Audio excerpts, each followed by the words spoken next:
Welcome to the Tits Up podcast with Coley Arnold, the unapologetic space for women in the thick of it. You know, the messy middle where you're too far in to quit, but the finish line feels like a mirage.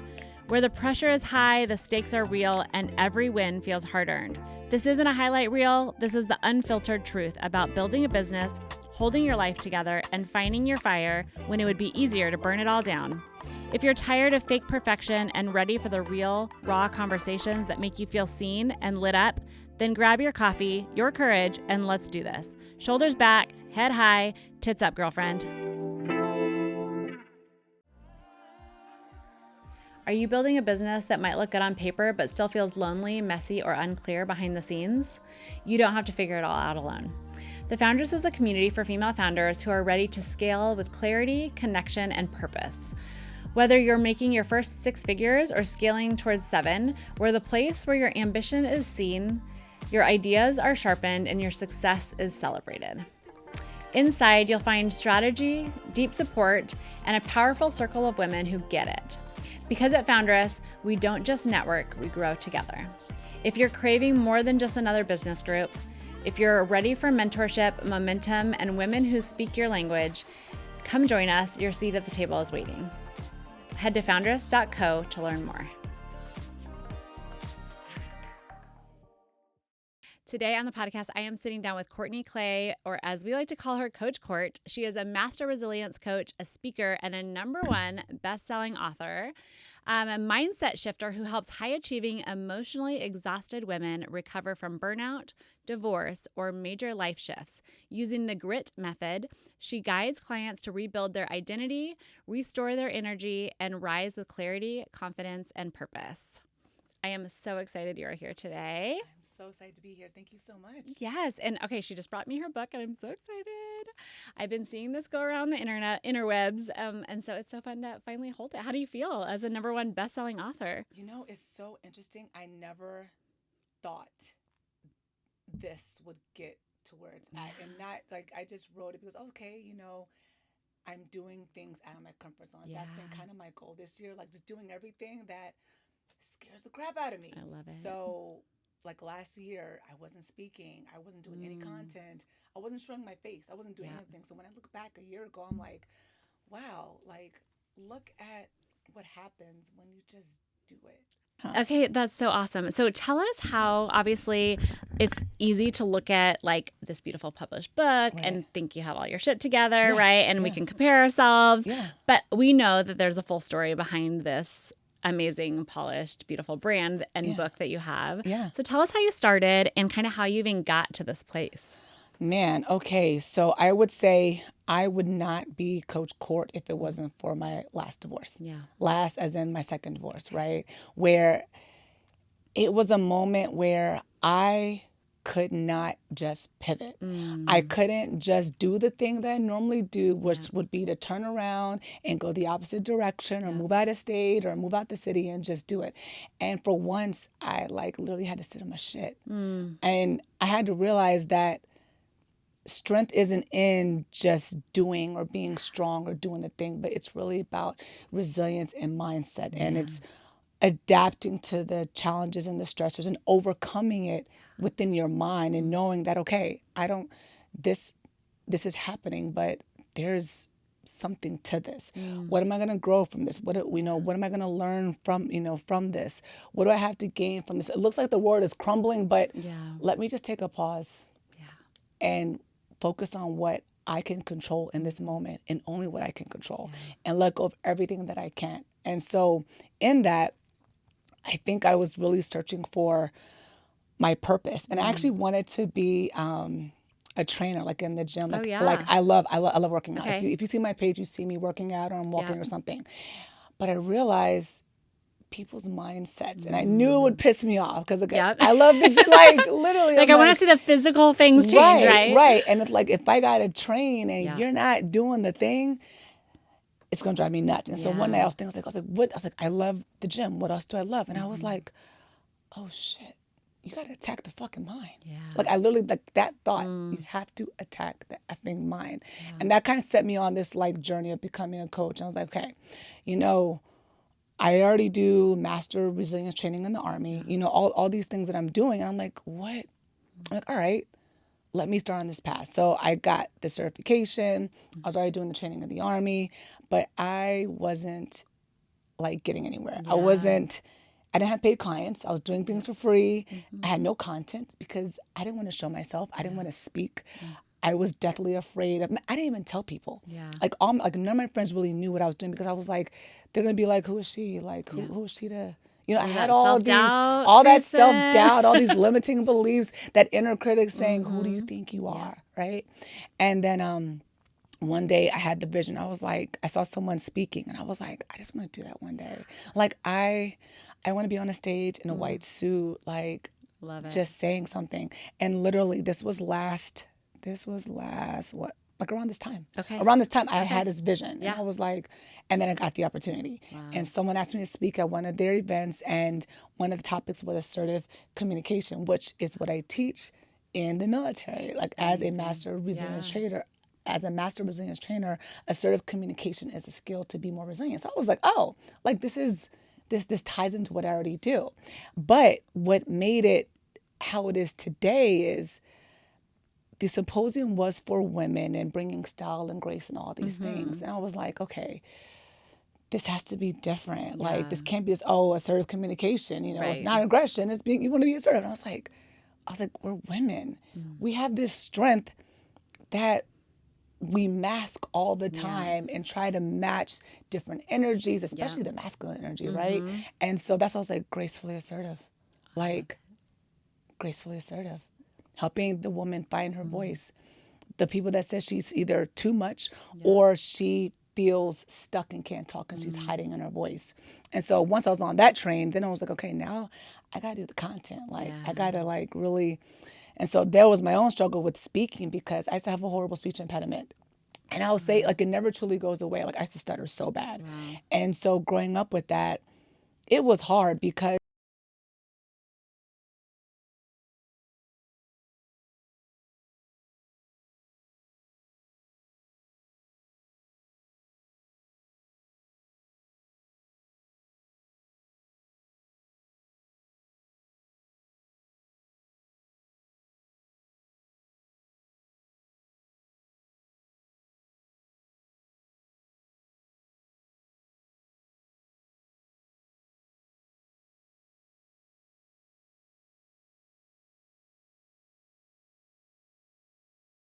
so if I stumble, then it's me. Yep. Like, and it is what it is. And I'm human and I make mistakes and stuttering doesn't just go away. Like there's still things to this day that, I feel it coming. And I'm like, all right, I'm like clenching my fist or I'm squeezing my hand, like push the word out, like, get it out, but just becoming really comfortable with not being perfect and knowing that there are so many other people who struggle with these same things. And sometimes they need to see this polished person, but know that she just wasn't like, she's not always like this. Right. She came from a lot. Like there's so much more to this story than just a pretty face and pink and, me just saying, be gracefully assertive. Like, no, I had to learn this too. Right. And so I live it. So yeah. And then from that, just more speaking events and putting myself out there. And like this year has been the year of do everything that makes me uncomfortable. That's awesome. So exciting because I think to see someone, like so many of us when we start our business, our goal isn't to be like on Instagram and be seen, right? Yeah. Like we're like, I want to help someone. I have a problem. I can solve it. We're going to be over here. And then when you realize like, oh shit, I can't sell unless I'm like public and out there and show up. Yep. It's terrifying. It's interesting. I've kind of been on a similar journey over the last year, kind of just figuring out like, who am I? What do I want to be known for? What is my legacy? Yeah. And a big part of that has also been showing up. And I've never been one to like shy away from a camera. Yeah. I look back at my old like home videos and I'm like, and my mom's like, get out of here. I'm trying to get your brother. Leave me alone. Right. But when it's your own brand and your own self that you're promoting and not something else, it's terrifying. Yeah. And I had a really big epiphany. Did you ever read Be Seen? Or no, sorry, Simply Be. Sorry, Simply Be. No. By Jess Swag. I have to check Okay, that it's so good. But she basically, it's a personal brand building. And I realized I was hiding behind my community of Foundress. I had built this community and I was like, well, I am the owner of Foundress. Yeah.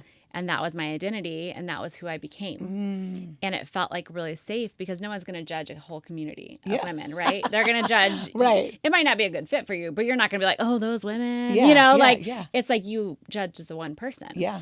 And so I was terrified to pull myself out of that. I'm like, I'm so much more. I felt kind of trapped in this box. Yeah. But I couldn't say anything else besides I am the owner of Foundress. Yeah. And it was actually launching this podcast that really made me step out because I was like, I don't want to just talk about business. Like, we're so dynamic as women, and I'll have men on here too. I'm actually interviewing a male tomorrow, but like, we're such layered human beings, and to just talk about business is such a disservice. And I felt a little trapped calling this a Foundress podcast because I'm like, I want to talk about everything. Yeah. And I want to go deep into everything. I don't want to be pigeonholed. And so I read that book and I was like, okay, I need a personal brand. Yeah. And damn it, I need to be seen. And I was like, I don't want to do this. Right. But it's like learning how to do that for yourself before you can go and tell the world. Yeah. So talk about being a mindset coach. That has got, like, I coach women. Mentor women. And the mindset is such the hardest thing to coach and teach on because none of us have nailed it, right? Right. We struggle with it every single day. I guess I'm speaking for you, but I'm assuming you do. Yeah, absolutely. And I think so many of us have these ideas or desires or this knowledge that we want to teach and we want to share. Yeah. And we go, well, who the hell do we think we are? You haven't gotten it down. Why would you teach other people to do it? Yeah. So talk me through that journey of like every day, how you battle that. And how, like, any advice you would have to those listening of, like, if you have this big idea or you're sitting on something that you know will change people's lives, but you don't necessarily feel like you've mastered this. Yeah. How do you battle that every day?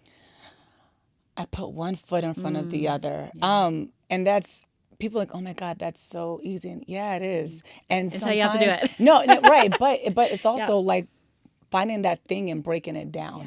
Like, yes, I am super scared. And I even talk about this with my clients. And just today we had a conversation that was on confidence and how she doesn't have the confidence to do X, Y, and Z. Yeah. And I was like, I can't inject confidence into you. Right. I was like, but how we gain confidence is by doing the repetitions. Yeah. And I said, you have developed the lack of confidence by doing these things. Yeah. And you do it so often, it feels so normal, right? So when there's change and there's growth, that's going to feel horrible and it's going to be scary. But just like how you built this trail of going down this road and not feeling confident, feeling less than, we've already debunked what you already think. We've already found this all false. Okay, so what do we do first? And it starts by building a repetition the opposite way. I was like, it's like Uno, the reverse card, right? We're gonna reverse. Yep. So what can we do now to start taking? I'm very action oriented because I feel like you can't do any, like you can say all the things in the world and it helps, right? But nothing really moves the needle until you take action. And building that trust with yourself. Yeah. Yes. So I'm like, what action are we gonna take that feels good to you, that gets the needle moving? So that's kind of my approach. Like every week it's about resilience, but it's also about, okay, what are your goals and how are we getting there? And what are your challenges? And we break everything down very small because momentum wins, right? Yeah. And so when you feel that win, when you can accomplish this thing, it's like, okay, I did this. Yep. You know what? You're right. Like, this feels good. This feels good. What can I do next? And so that's kind of my approach. Like, even with my own self, like I have to sit down and break things down myself. I'm like, all right, I'm going to do this, do that. I'm like, let me break this down as easy as possible. Yep. Let me write out a list. And I write it out because for me, and I think this helps out a lot for others as well, but the feeling of checking off that thing of being satisfying. Done. The dopamine I sometimes level, write the things that I've already done down just so I can check it off. So you can cross that crap off, right? Yeah. But it's like people realize, like, but we have to be very intentional. Right. It all comes back. Like, you can't just say, oh, this and it's going to happen. Right. Like you have to be very intentional. So we kind of work through that and make and put it on paper and make it action oriented. And then each week we're like, okay, what were the wins? Yeah. Let's talk about the wins. Let's build the momentum over and over and over again. So I think that answers your question. Yeah, absolutely. Okay. I think there's, as you're building your business, I think there's so many limiting beliefs and mindset things that come in and creep in. Yeah. And I think you hit it right on the head. Like if we don't take action, we sit in those thoughts. Yeah. Right. And they ruminate. Yes. Yeah. And they get bigger and bigger, bigger. It's like that email that you have to send and you think about it for 7 days and it takes like 2 seconds. You're like, damn it, I should have done it 7 days ago.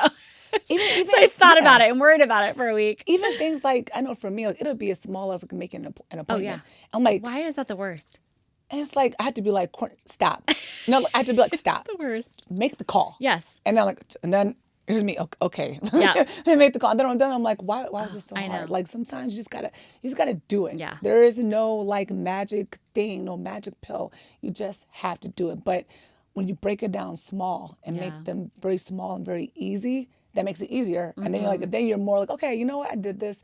What's next? Yeah. And then you do it again. You do it again. And soon you're looking back a year later and you're like, Look at that. look at all that.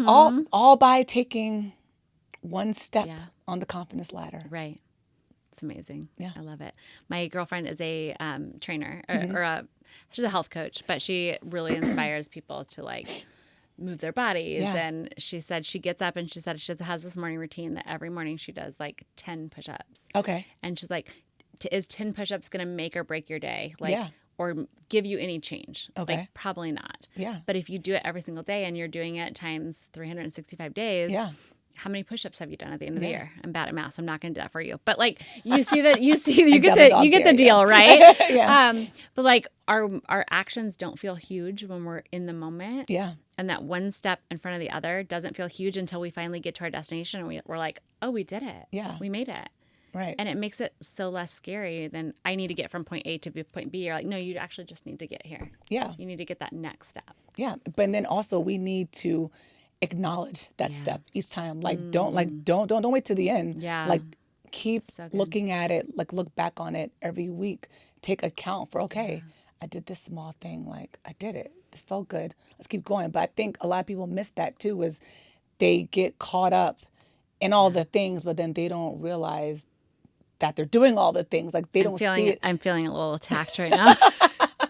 My girlfriends make fun of me because they're like, I'll be like, I don't know, I didn't do anything. And they're like, are you freaking kidding me? Yeah, Like, because seriously. I don't take the time to take account. And it does mess with your head. Yeah. Because a lot of times you don't realize how far you've actually gone until you're there. Yeah. But then you're already on to the next thing and the next problem, right? Yeah. That you're trying to solve. And so, man, that's really good advice. I need to take that. It goes back to being intentional. Like you have to be intentional. And it's like, even like sometimes I'll talk to friends or catch up like, hey, what's going on? I'm like, oh, nothing much. And I start rattling off all these things. And even myself, I'm like, wow, damn, I do a lot. And they're like, yeah, because I'm still, it's a lot going on. Yeah. So we have to take that moment and really honor and recognize and appreciate ourselves for even coming this far and doing what we're doing. So just take that pause. Yeah. Yeah. So good. Okay. So as this podcast is mainly business women that are listening. So if you could give one piece of advice to a woman who is sitting behind her computer, her heads are maybe in her hands, and she's like, who am I? Why do I think I can do this? Like, why am I the one, right? To either create this business or help my ideal client. Like, oftentimes our mind will get stuck in that rut of like, I don't deserve to be here. I'm not the best. What would be that one besides action? Maybe what would one piece of advice be that you can tell that woman who's maybe just really doubting herself right now? I would say, how do I want to frame this? What is your lack of action doing to that woman that you are here to help? Yeah. What is you like? You are here with a gift, and you have the gift, right? But you're not giving the gift away. Like, why? What? How do? You can call her selfish. Yeah, I'm like, how do I say this in a nice way? But it's like, Yeah. why are you not sharing your gifts? Yeah. Like you were given this gift to you and only you. You have your own unique experiences. You have your own trials, your own tribulations, your own experience, your own you have all these things, and so this is packaged into your own special gift to give to that specific woman that only you can help because of everything that you have. Why are you not giving that? Why are you not giving that away? Yeah. That's what I would say. Give it away. So good. Yeah. So Give it good. away. I think that's so true. And there's oftentimes people will not build businesses, or they won't put that new offer that they know they've felt inside them is moving, and they won't because they're scared. Yeah. And I think I've been there before. I know many entrepreneurs have been there before, and it's I now call them my pity parties. Yeah. Of like, I just want to feel bad for just a minute. Yeah. About myself, and then then I get into the action. Yeah. And then things move, and then once they move really quickly. Yeah. And almost every time, once you've started the action, you look back and you're like, oh, damn it, I should have done that 6 months ago, or I should have done that yesterday, or whatever, because it really isn't as hard as we make it out to be. It is, yeah. But we have our pity parties, and it's really hard to overcome that mindset of you're not good enough, you don't deserve to be here. Yeah. Who do you think you are? And we struggle with that, and oftentimes we sit, and I think that is not to genderize something, but I do feel like men can often get out of that quicker. Yeah. And go, all right, well, fuck it, we'll just do it. And women like to sit in that pity party a little bit longer. Yeah. And don't take that action right away. Yeah. And I think a good question to ask yourself, like when you're in that moment, I probably should have said this at the beginning, because I say this all the time, but I'm like, why not think of that in that moment? But I think ask yourself, what's the best that can happen? Yeah. Because we get so caught up in, oh my God, this and this, and it's like, but no, if I do this thing, what is the best that can happen? I love it. Like, because we often think of the worst. Exactly. And then, and that's okay. It's okay to consider the worst for a second, right? But if you're ruminating in that, start with what's the best that can happen, and list out all the things of what can happen. Like, what is the best thing that can, if you do this thing, and then that should propel you. Like, you know what? Yeah, that may happen, but these are all the amazing things that can happen, and kind of get your mind focused more on what's the best that can happen versus what's the worst. Because we're always going to have these thoughts and these doubts, but it's having the thought or questions to combat, like having the bigger audacity in what this initial thought is coming into your head. Right. Yeah. Absolutely. Would you say, with your clients and your expertise, would you say people more fear success or failure? Ooh, that's a good question. I feel like up until now, I always thought people were like scared of failing, and I still do. But I don't think up until now, probably this past year, well, 6 months maybe, that it's not about the failure, but it's more so about the success. Because when you get that success, that means you got to keep showing up. And that means you got to keep showing up. And at times it's doing more and growing and doing better. And it's pressure because you're so used to just being great at doing this one thing. It's okay, I'm cool with this. But it's like, all right, now, like, you can't keep showing up the same when you showed up a year ago. Like, it has to be more. There has to be growth, and people want to see it. Yeah. So that's scary. It's so scary. I love that you said the pressure. So I have 4 boys, and so we do a lot of football in our house. And our oldest is a senior, and his team. We have we're from a small 2A school. Okay. We're the underdogs. Yeah. We're kind of a nerdy school, so not a ton of athletes. And this year, they're freaking good. And they started at, I think, number 14. Okay. And they ended up going 8-0 in their season. Yeah. Beating everyone, like destroying everyone. Yeah. And it's been fun kind of being the like underdog where people don't expect much from us. Yeah. And then we show up and we blow them out. Yeah. Well, we got moved to ranking number 1. Ooh. And I saw the shift in the boys. I saw the shift in the coaches. Yeah. All of a sudden, people were watching them. Yeah. And they were looking, and they're like, oh, so now you are the new level to beat. Yeah. And it puts so much pressure on them as a team. Yeah. And it's been so interesting watching this like play out in a different way. Like, obviously I see it in my life all the time. Yeah. but watching it kind of come to life before your eyes and you're like, oh my gosh. And it was a complete mindset shift from everyone on the team and all the coaches. Yeah. And even the parents, they're like, oh no, my boy's going to get hurt. Like, because now they're watching and they're going to go after us. Right. And it's been so interesting to watch, but I think that pressure is something that people fear so much. Yeah. And I struggle with this. I think I publicly have failed a lot. And so it's kind of I do a lot of like, what's the worst that could happen? Yeah. But I think that where my fear comes from is like, well, what could this look like if this is super successful? Yeah. And what does that do to my time? Yeah. The way I can show up for my family, the way I can show up for my business. Yeah. You know, can I still have those relationships and those connections? Yeah. And I think those oftentimes will hold us back. Both of those. I think there's a equal amount of like the fear of failure and a fear of success. Absolutely. And we kind of go back and forth, I think, between them. Yeah. But how did that kind of come into play at all with your book? Well, it's funny. So I didn't. Now that we're here, at first I was like, oh, Mr. the Book, and who knows how it's gonna go, and then now I'm getting like a lot of people that want me to like come do trainings and things now, and it's like, I didn't expect all this, but it's exciting, and I think I've gotten really good with it's gonna be okay. Yeah, like it's gonna be okay. Like no matter which way it goes, I'm gonna give my best. Yep. And that's it. Yeah. And however it goes is however it goes, because however it goes, I'm going to learn. So it's like I've kind of gotten to this like, just it's going to be okay. Because me worrying about it, like, and I want people to understand, like worrying about things, like it does nothing for us. You just sit there and you're spiraling. And I'm like, but it's so fun sometimes just to sit there and worry. No, I'm just kidding. Right. It's like, you know what I mean? It's like, it's like my pastime. Yeah. No, literally. And it's like, and I was like that too. I would sit there and stew and ruminate. I'm like, it's going to be all right. Yeah. Like it's going to, like literally, it's going to be okay. Yeah.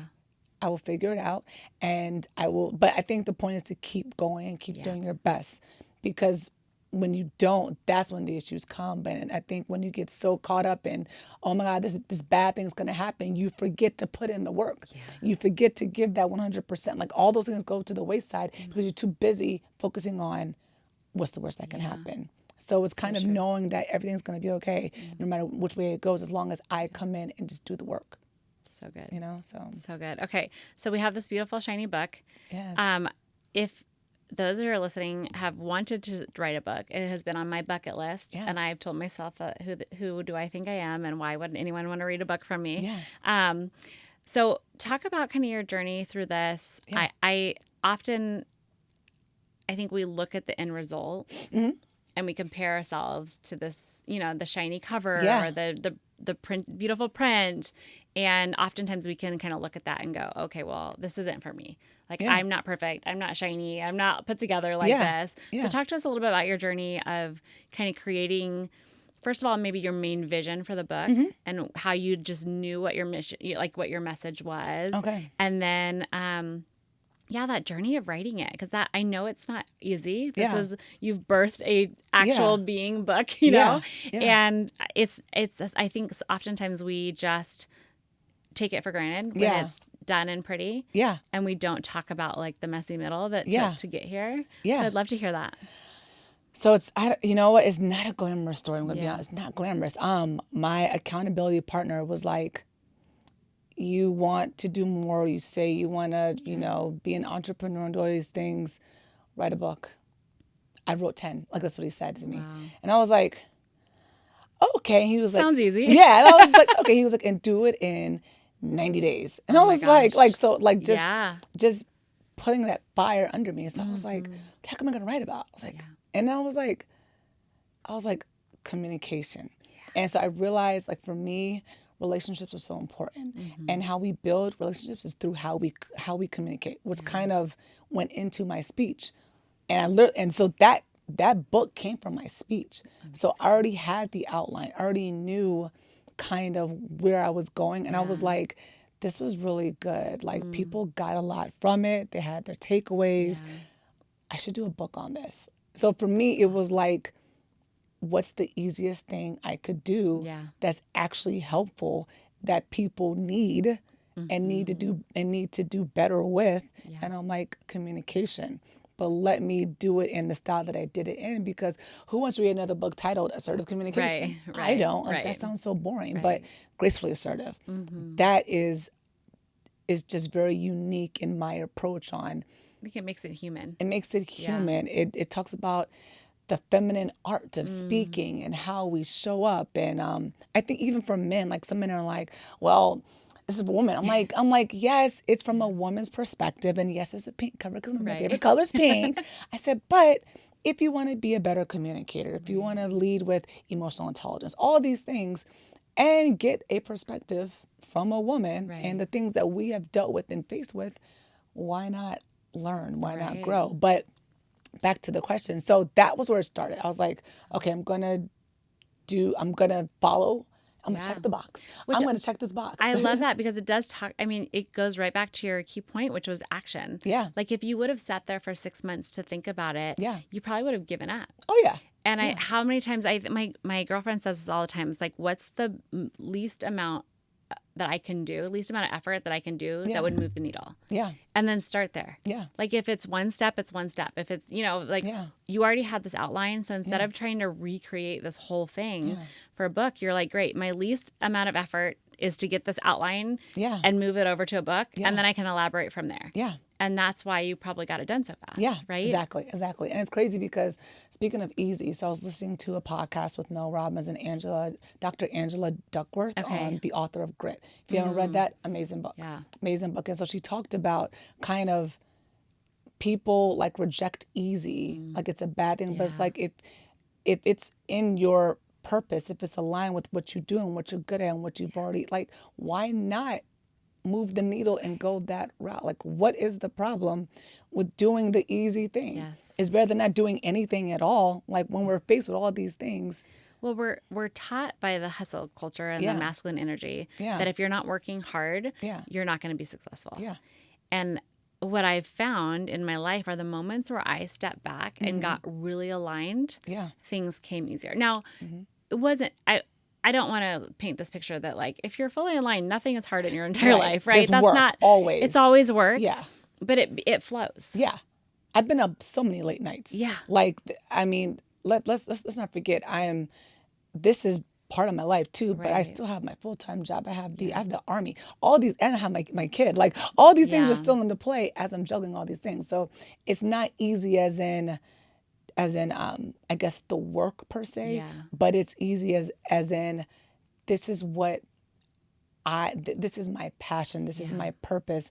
I can speak to this. This is my lane. Right. That I'm like, so why would I go and do something completely different and make this harder on myself when this is already here and I have, like you said, an outline. Yeah. So that part. And then once I figured out how to go and write it all out, then I just got the editor, had someone edit it, then we kind of went off from there. It was just step by step. Yeah, that's amazing. I love it. I think it's so true. Like we make things harder and then we also second guess, like things that come easily to us. Yeah.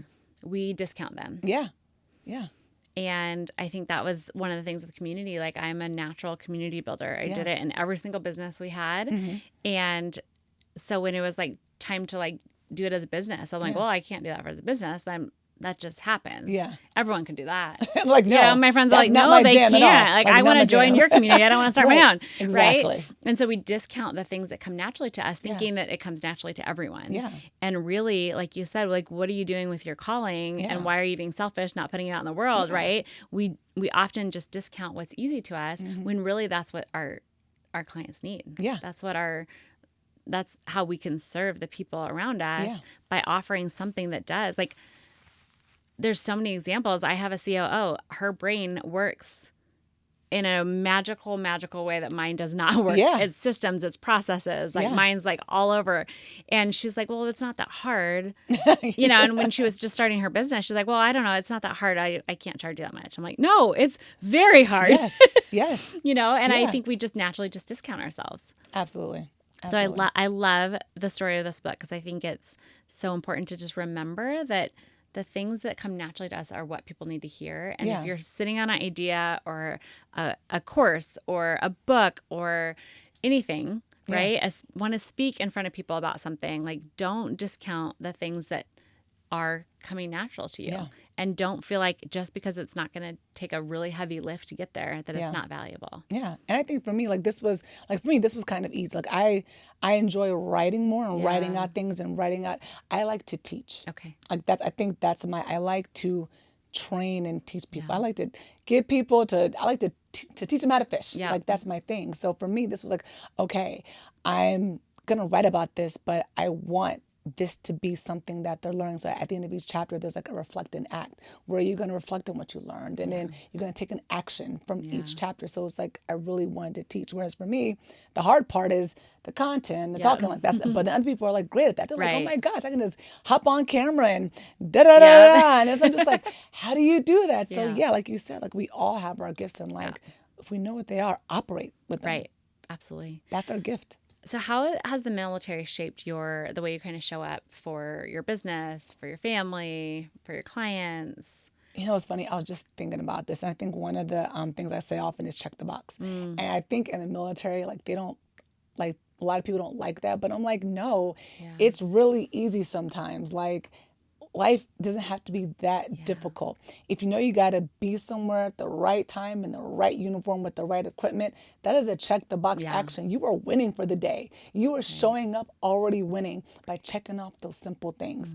And I think if we learn to apply that in parts of our life, where okay, what do I have to do?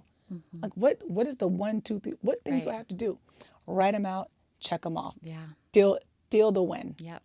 Do it again the next day. You know, it's like sometimes it doesn't take spending so much time thinking about the thing. Just sometimes, I mean, I'm all about action. Just do it. Right. And so I think that's one of them. What else? I would say leadership is really who you are, not the title that you have. I think you see a lot of leaders, and just because they're this, you know, they have this position, like you hold this position, but you're not really a leader. So when I became a commander, like I was like, okay, I have to make sure my folks, they understand why they're doing things, why I'm expecting things. I want to celebrate their wins. I want to be very clear on my expectations. I want to acknowledge the good that they're doing. You know what I'm saying? I want to be not a people pleaser, but I want the people to respect me as much as they, like, you know what, I may not always agree, but I will follow her. Right. Well, I will follow her lead. You earn their respect by bringing them in and inviting them into the bigger mission. Yeah. And I think that's so, you know, we watch all the old movies. I have family, that have been in the military, and you just see such dictatorship, and like hearing these stories are so refreshing, because also it's like, if you to be in the military, you have to see the vision. Yeah. You can't sacrifice your time and your body and your life and your family, without the big mission. Yeah.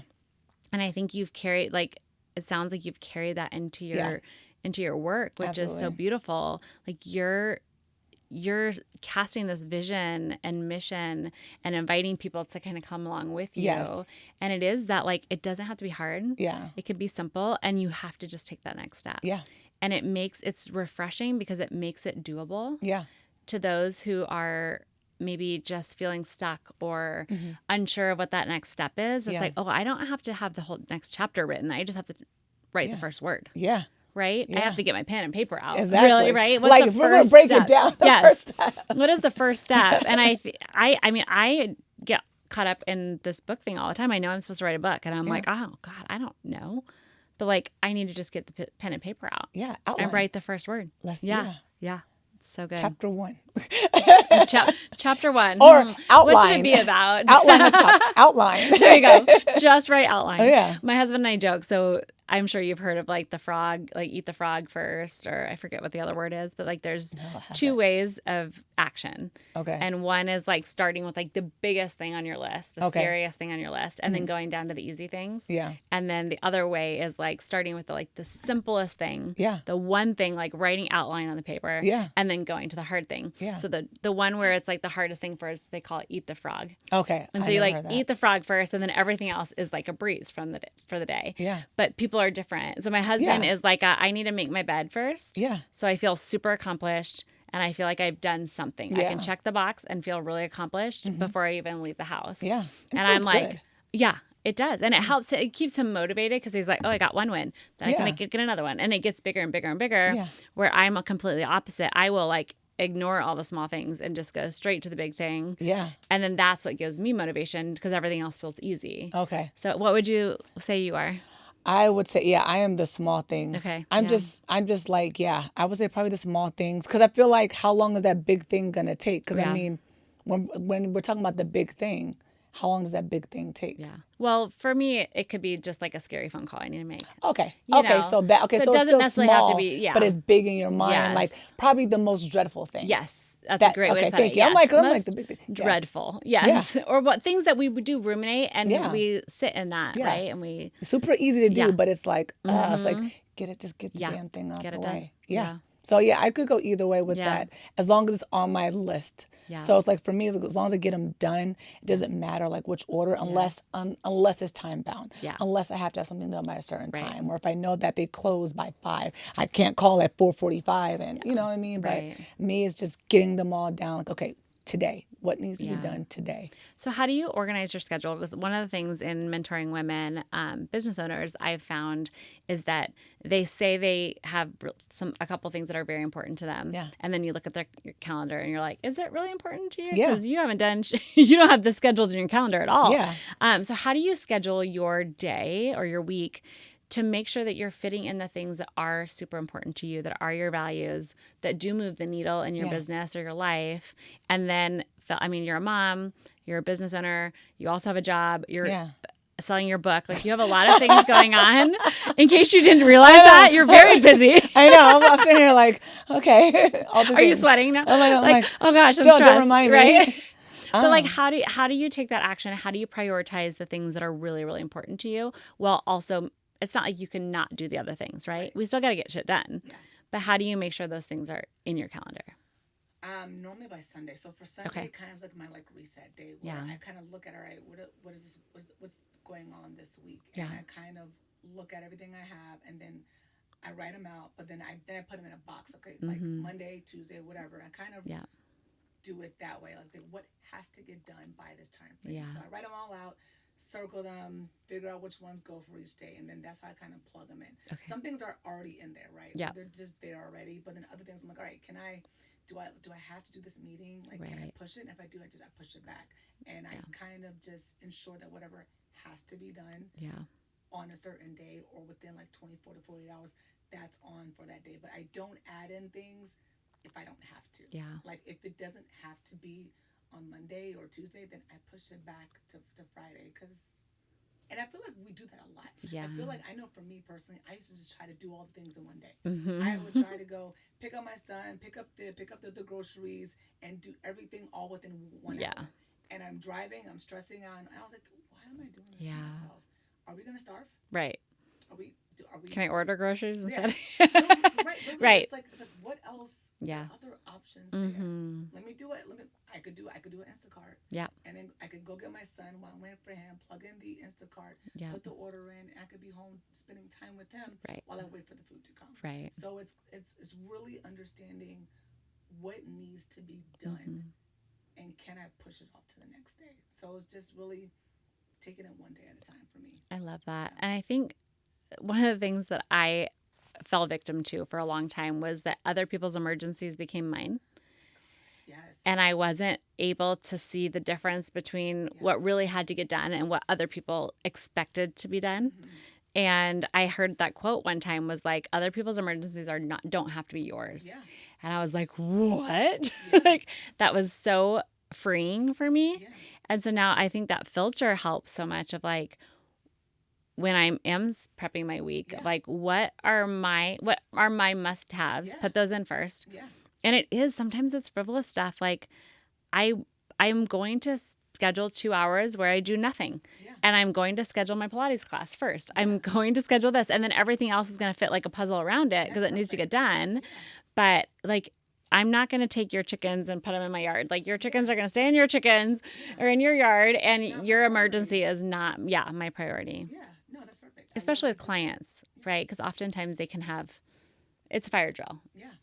sometimes. And I love how you added in the self-care. Like we forget to like add things like intentional gym. Like literally when I write out like my days, gym is at the top of my list because that's the first thing I do in the morning. Yeah. Besides waking up and praying and saying all my things, I go to the gym. Yeah. So that's always my first cross off. Gym done.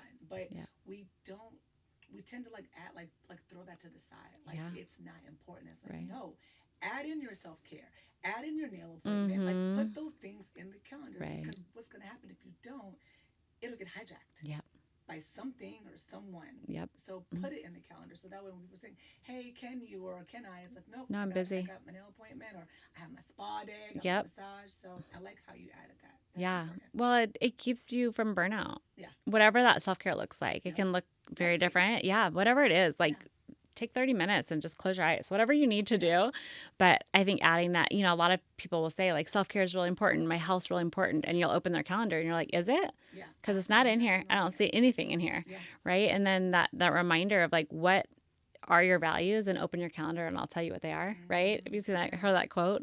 But yeah, it's like, we're not putting those things in first. And I think that's so important what you said, like put those in first. And then you move, like, can I move this to later in the day? Yeah. Later in the week. Next week. Yeah. Are we going to miss a meal? Right. A paycheck? Right. What if I don't do this today? What is going to happen? And half the time it's nothing. Right.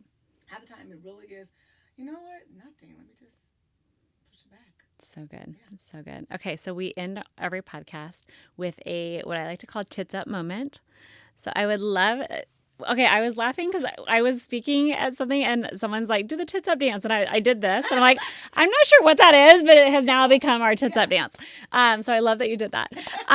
So something in your life where maybe you have felt unprepared or scared to do, that you were chin up, head back, tits up, that you just did it. Okay, I would say, so I did a speaker spotlight. This was like last That's how I actually found you. Yeah, really? Yes, from Steph's event. I saw her posting. I was like, she looks amazing. But it's crazy. So my first speech was in April, like non-military type. Yeah. Because the military is different. I have my slides, my PowerPoints, whatever. And it was you've already been given the authority, right? Like you've already been given the authority, and like it's not like you have to earn it. Yeah, but then it's like so then I did it in April, like in my own way, my own presentation. But then this one was different because it was me and a microphone. Yeah, no slides. There was no slides. Like my crutch was gone. I almost did it, and I was like, no thanks. Right? Yeah, I had no note cards, so I'm sitting there like. But it's funny because I was talking to my friend right before I even heard about the whole speaker spotlight, and I was like, I need some more practice. Like I just want to make sure, whatever comes up next, like I just want to do good, and I need more opportunities. And we're just having this talk, and I was like, how are you so great at this? Because she's great at it. Like, she's the person that can just say whatever and go off. And so I was like, I hope I just need to do something. And then my friend Jess tagged me in that. I was like, Coach Corey, you should do this. And I was like, that's amazing. I was like, oh my God, Big Brother's listening to me. And so I'm looking, and I was like, do I want to do this? And then I was like, what am I going to talk about it? But I was like, you know what? We have what you're going to talk about, right? Yeah. You have your outline? It's ready. Yeah. It's ready to go. I wanted to do something else. I was still about awesome. Everything I talked about was resilience. But I wanted to go back to like how resilience is your hidden strength. And I was like, this is perfect. And so good.